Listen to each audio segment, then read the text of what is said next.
I, a 32-year-old woman, have been married to my husband Ryan, who is 35 years old, for 4 years now.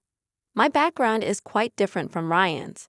I come from a broken family where my mother struggled with addiction, and my father had to care for me and my sister. Unfortunately, my sister chose to live with our mom and also became addicted, leaving me with a sense of isolation.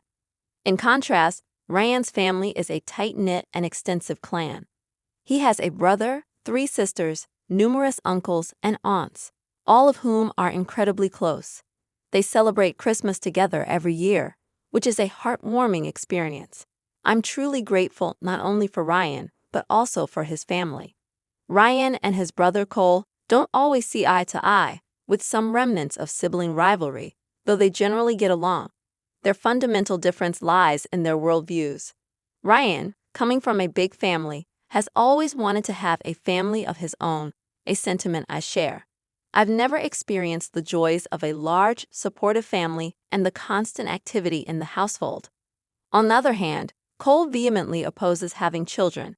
He and his wife, Ruth, refuse to have kids or even be around them, which has become a major point of contention between Ryan and Cole. Things took a turn for the worse when I became pregnant. While everyone in the family was ecstatic and in celebratory spirits, Ruth and Cole acted as though a great tragedy had befallen me. Their comments were hurtful, suggesting I should plan a farewell party instead of a baby shower because I'd be saying goodbye to my life. They also made insensitive remarks about how I'd become fat and ugly for the rest of my life.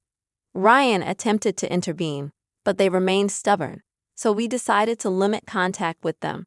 Fortunately, Ryan's sisters supported our decision, as they were also fed up with Cole and Ruth's behavior. All 3 of them had kids of their own, and Cole and Ruth were never willing to assist, even in emergencies. My pregnancy was challenging, especially as we were expecting twins, and I battled severe nausea and debilitating swelling in my feet by the end of the 2nd trimester.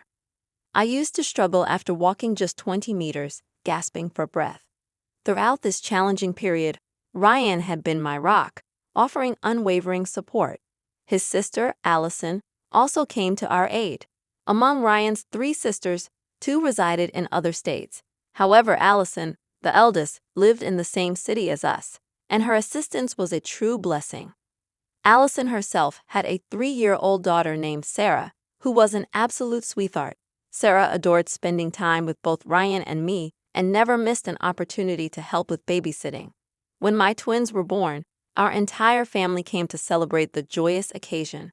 However, Cole and Ruth, Ryan's brother and sister-in-law, were notably absent. Despite the help from the rest of the family, managing 2 infants was quite a challenge, but having the support of my family made things more manageable. Then, one night, at 11 p.m., I received a call from Child Protective Services, CPS, informing us that both Ryan and I were required to immediately go to a specific address. I explained that I had twins and at least one parent needed to stay with them. CPS insisted that I come while leaving Ryan with the children, as they had received a report of an unattended child alone in a house a few streets away, and that house belonged to Cole. My mind raced with a million thoughts as I made my way there. Initially, I assumed it was a mistake. I even considered the possibility that one of the 2 had a secret child, but it seemed highly unlikely. Upon arriving at the house, I saw several officers present and a terrified, sobbing Sarah. She was crying so hard that it seemed her lungs might burst. Without hesitation, I rushed to her and embraced her tightly as she clung to me. Sarah's emotional state shocked me. Allison was nowhere to be found, and the CPS representatives began asking me how I knew Zara and if I was aware of her mother's whereabouts. I explained that she was my sister-in-law's daughter, and I was often the one to babysit her in case of emergencies. It left me bewildered as to why Sarah was in this situation. They requested that I call Allison, but she was not answering her phone. Additionally, they inquired with the person who had informed them about what he had witnessed. He explained that he had witnessed a tall woman with short brown hair driving up with Sarah a few hours earlier. My brother-in-law and sister-in-law, Colin and Ruth, were present in the house at that time. According to the witness, he saw them engage in a heated argument for a while, after which Allison left the house in tears. Within an hour and a half, both Colin and Ruth left the house with bags and everything they needed. When the witness inquired about Sarah's well-being, they dismissively told him to mind his own business. This incident occurred around 8 p.m. The witness waited for their return, but when they didn't come back, he decided to call CPS. I was livid. It felt like steam was coming out of my ears. I couldn't believe the audacity and insensitivity of Colin and Ruth. I was also upset with Allison. Why hadn't she called me? Why did she have to leave Sarah with those two irresponsible individuals for such a long time? My anger led me to file a complaint with the police against Colin and Ruth. I didn't care about the consequences. All that mattered was Sarah's safety. When I returned home with Sarah from the police station and shared the details with Ryan, he disagreed with my decision. He insisted that, regardless of their actions, Colin and Ruth were still family, and we didn't know their reasoning behind their behavior. Now, I'm starting to question whether he might be right. I don't have the full story, and my decision to file a complaint might have serious consequences. Despite Sarah's safety, I'm doubting my judgment. Was I too hasty in going to the police without knowing the complete truth? Eventually, we managed to reach Allison. CPS had also contacted her, informing her that Sarah was with them. Allison explained that her husband, Mark, had met with a severe accident, and she had to rush to the hospital. In this emergency, she had contacted Colin and Ruth, asking them to take care of Sarah for just one night. She had promised to collect her the next morning. Allison had even packed Sarah's food, and Sarah, being a quiet and undemanding child, wouldn't have caused them much trouble. All these arrangements were made through texts and calls before she dropped Sarah off at their place. Allison didn't want to burden us because she knew we were already dealing with a lot. When she left Sarah with them, they began berating her, claiming they were child-free and had no time for such responsibilities. Allison pleaded with them because Mark was in critical condition, and she couldn't take Sarah to the hospital with her. Reluctantly, Colin and Ruth agreed. After that, Allison had no idea what happened. She called them at 10 p.m., and they assured her that Sarah was fine. It was only when CPS called her that she realized they had left Sarah alone and gone on a vacation. She was sobbing uncontrollably, mentioning that now that Mark was out of danger, she faced the risk of losing her child. Ryan drove her back from the hospital, and we managed to put both her and Sarah to sleep. Ryan's anger was palpable, and it was the angriest I had ever seen him. He made numerous calls to Cole, at least 20 or more times, but it all went straight to voicemail. My disdain for people had reached a new low, and Colin and Ruth were the ones responsible for setting this new standard. It was indeed a harrowing day. Cole and Ruth eventually returned home. They had been summoned for questioning, and they were furious with me for reporting them when, in their opinion, it was none of my business. I firmly told them to back off, emphasizing that their child-free status should not take precedence over helping the family in times of such distress. Their child-free choice should not outweigh the safety and well-being of a 3-year-old child. I stressed that anything could have happened to Sarah while she was left alone in a house that was not child-proofed. I urged them to reconsider their priorities. Fortunately, the police officer understood Allison's situation, and although Cole and Ruth were let off with a warning, they had to pay a hefty fine. Currently, we are not on speaking terms, and I couldn't be happier. It has been a month since Mark's accident and the entire ordeal. He is getting discharged today. Sarah had been mostly living with us during this time, and she caused no trouble at all. Allison is understandably exhausted, so Ryan will be going to assist her. One of Ryan's other sisters has also come over to lend a helping hand. This has undoubtedly been a tough period for the family, but we made it through. Everyone, including my mother-in-law and father-in-law, has distanced themselves from Cole and Ruth. To be honest, they deserve it. I am simply relieved that the nightmare is over. Regardless of what happened, Sarah is Allison's responsibility, and she should not expect others to make exceptions for her. She is the parent, and she needs to be prepared. I completely understand that some people choose to be child-free, But sometimes you do things for others even if it makes you uncomfortable or annoyed. That's how relationships are built and maintained. It's disheartening to see how selfish they have been. You're definitely not the one at fault here. Neither your brother-in-law nor your mother-in-law have acted like rational and responsible adults, and they had this coming. I'm relieved that nothing happened to Sarah, and I feel deeply sorry for Allison. You absolutely did the right thing, OP. I live in a large apartment complex. One day, as I was heading out with my dog, I needed to take the elevator down. My dog is 8 years old and incredibly well-behaved. She doesn't bark at anyone and has a calm demeanor. She only approaches strangers in public when they signal for her to come to them. She's a medium-sized dog, and I can't imagine anyone finding her intimidating. She is always on a leash when we're outside the house, unless we're in a designated area where dogs can be off-leash.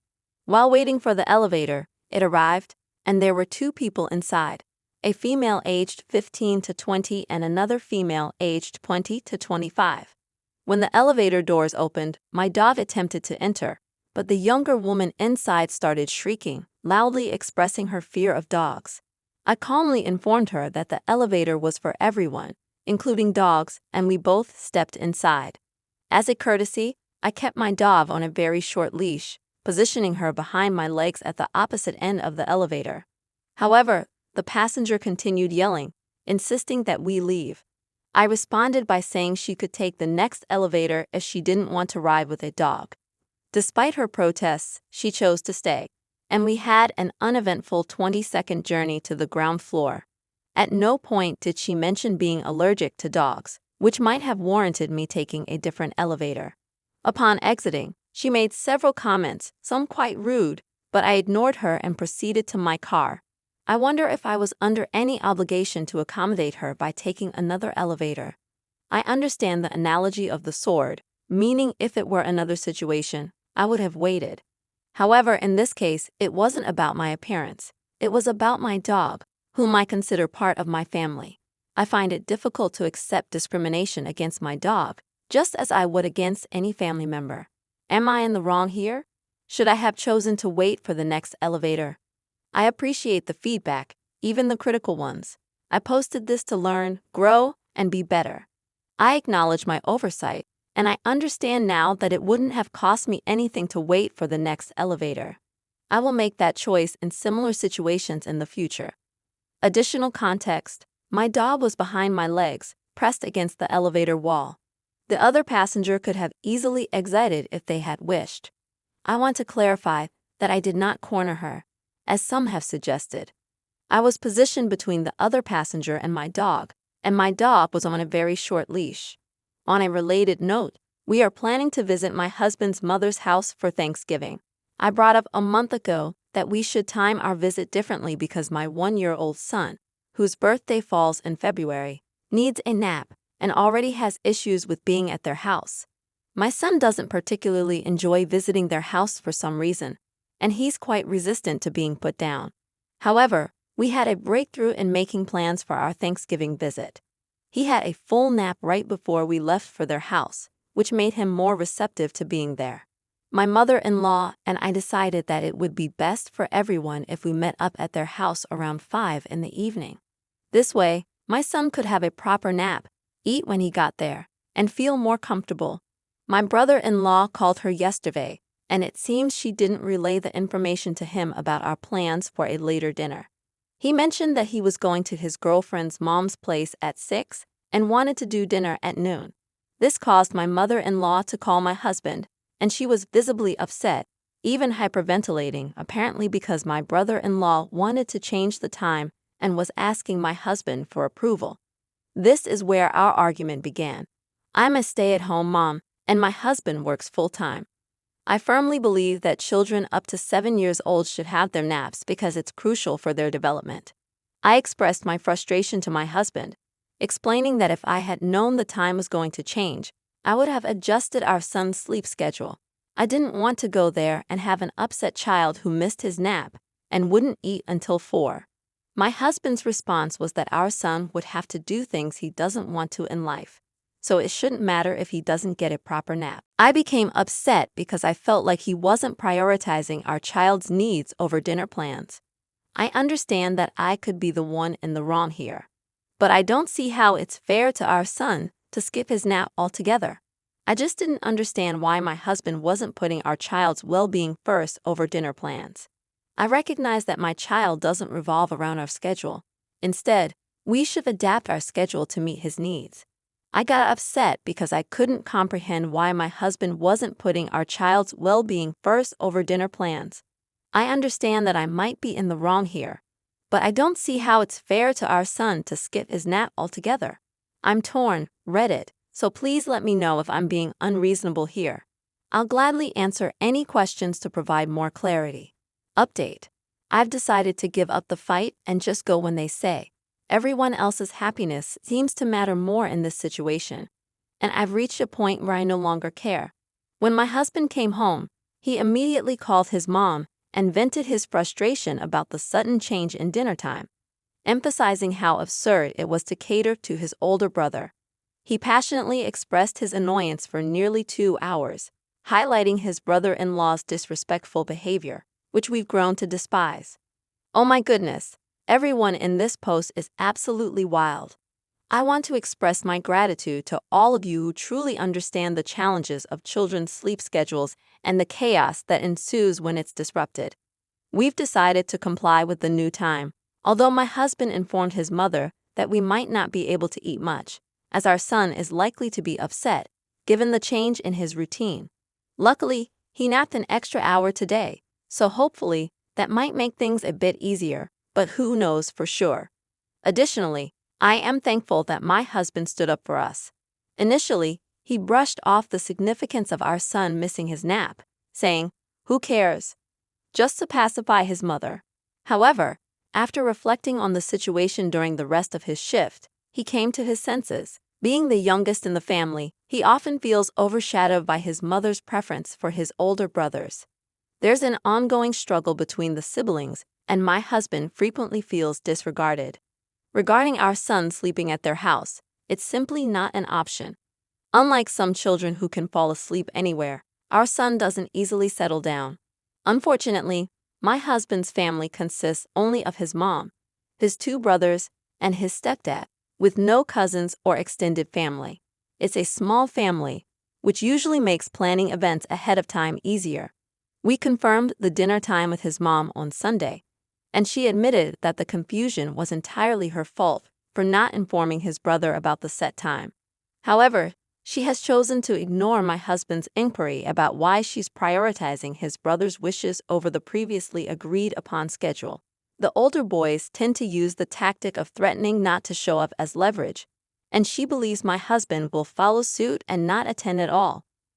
We've decided to stick with the changed dinner time, putting an end to our earlier disagreements. Yes, my husband has his flaws, just like anyone else, and I'm well aware of my own shortcomings.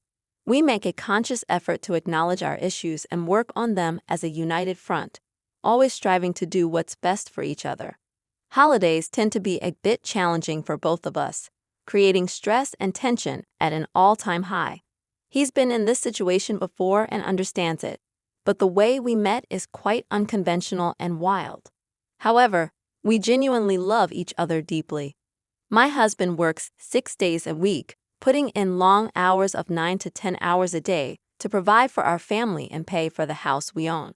While I am the primary caregiver, he is also very present in our children's lives. Following dinner, as I was on my way home, words were exchanged about his dog's behavior as it kept taking food from my son's hands. I told my brother-in-law to back off, walked into the bathroom, and just as the door latched, I overheard him talking to everyone about me, mentioning that I had told him to back off regarding his dog. Frustrated, I stepped out of the bathroom and impulsively grabbed a handful of freshly carved turkey, which I threw straight at his face. My husband had to step in to calm us down, and then went to find his mom, who was likely hiding upstairs, possibly in tears. He eventually convinced me to return inside to finish dinner.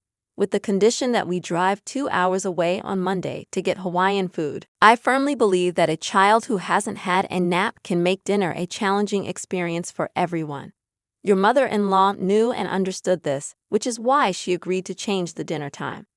If you go and your son misbehaves, make sure your husband and brother-in-law step up and deal with it. What are your thoughts on today's stories? Feel free to share your opinions in the comments below. Don't forget to leave a like and subscribe, as it greatly supports the channel. We look forward to seeing you in the next one.